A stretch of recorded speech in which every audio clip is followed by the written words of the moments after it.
Natapos ang ating last chapter sa Wisteria Wand and Sword, kung saan nagawa ng grupo ni na Will na makapagtago sa paningin ng Evil Grand Dope. Ang lahat ay nawawalan na ng pag-asa dahil sa kanilang kinahaharap na halimaw, habang si Will ay inudyok ang lahat na lumaban dahil may alam itong paraan para matalo ang halimaw. Sumang-ayon naman ang lahat maliban lang kay Julius, dahil wala itong tiwala sa ating bida, habang pinakiusapan ni Will si Julius, na ipahiram niya ang kanyang lakas, dahil siya ang susi para magtagumpay silang talunin ang Evil Grand Duke, at ituturo niya din ang sikretong trick ni Elfaria sa kanyang magic spell. Ngayon atin nang simulang talakayin ang Wisteria Wand and Sword, at ito ay ang Chapter 18.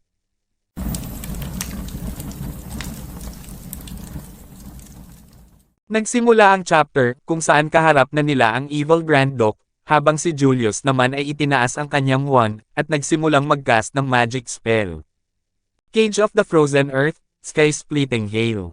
Bigla namang tinamaan ng atake si Julius gawa ng halimaw, na nagpakawala ng isang energy ball na nanggaling sa kanyang bibig. Nasira ang gitnang bahagi ng katawan ni Julius, ngunit isa lamang pala itong clone.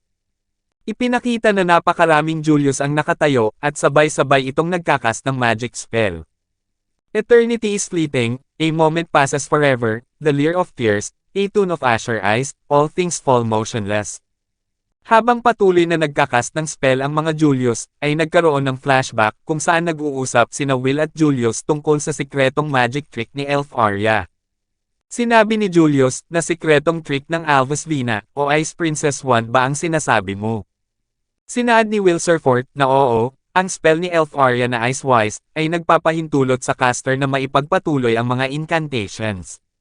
Hindi naman naintindihan ni Julius kung ano ang ibig sabihin ni Will, at tinanong niya ito kung ano ang kanyang tinutukoy.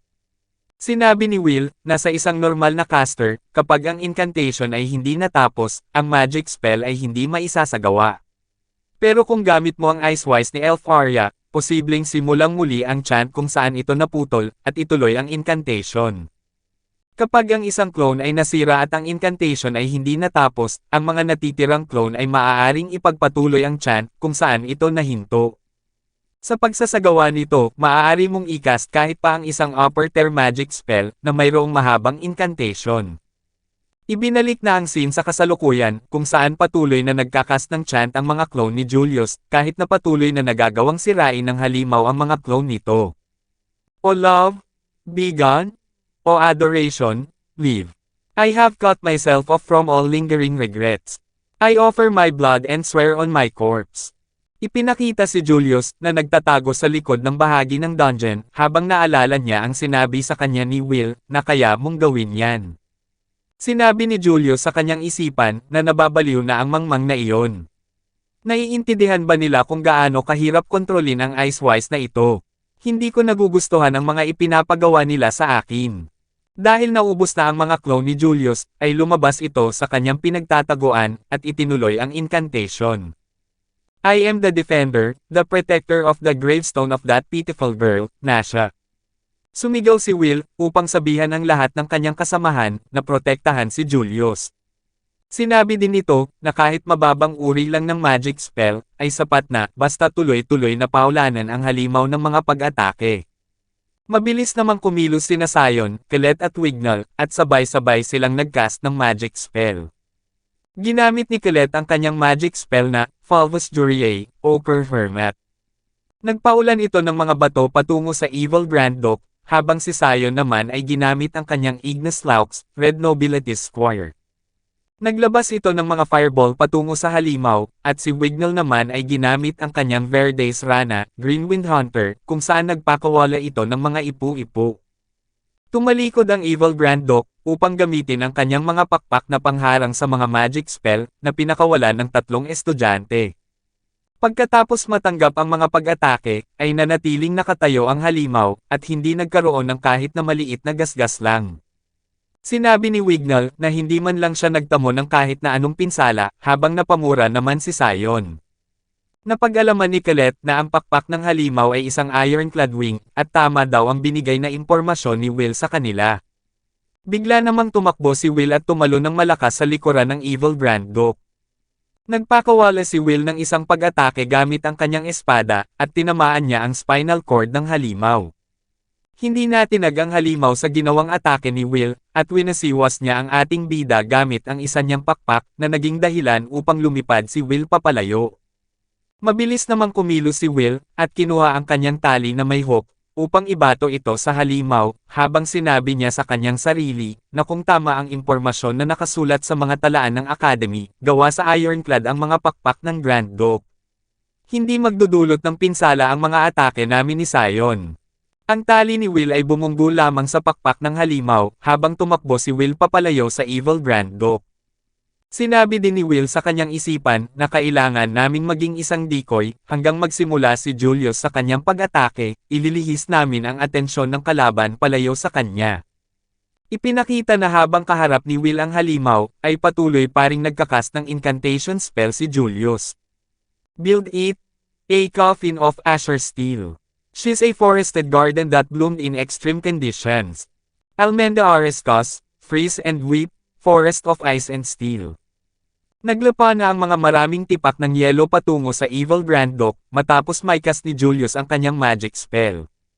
Matapos tumama ang mga pinakawalang yelo ni Julius sa halimaw, ay lumikha ito ng makapal na usok, at ang mga nasira na yelo, ay nagmistulang umuulan ng kristal.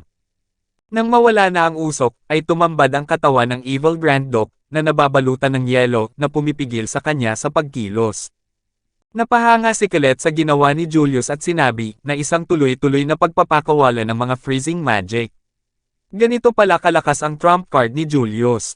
Napansin naman ni Wignall na naharangan ng halimaw ang pag-atake ni Julius, habang sinabi ni Will, na pero ang kalaban ay isang halimaw na may credit value na 270, kaya posibleng kaya nitong depensahan ang tiyak na atake ni Julius.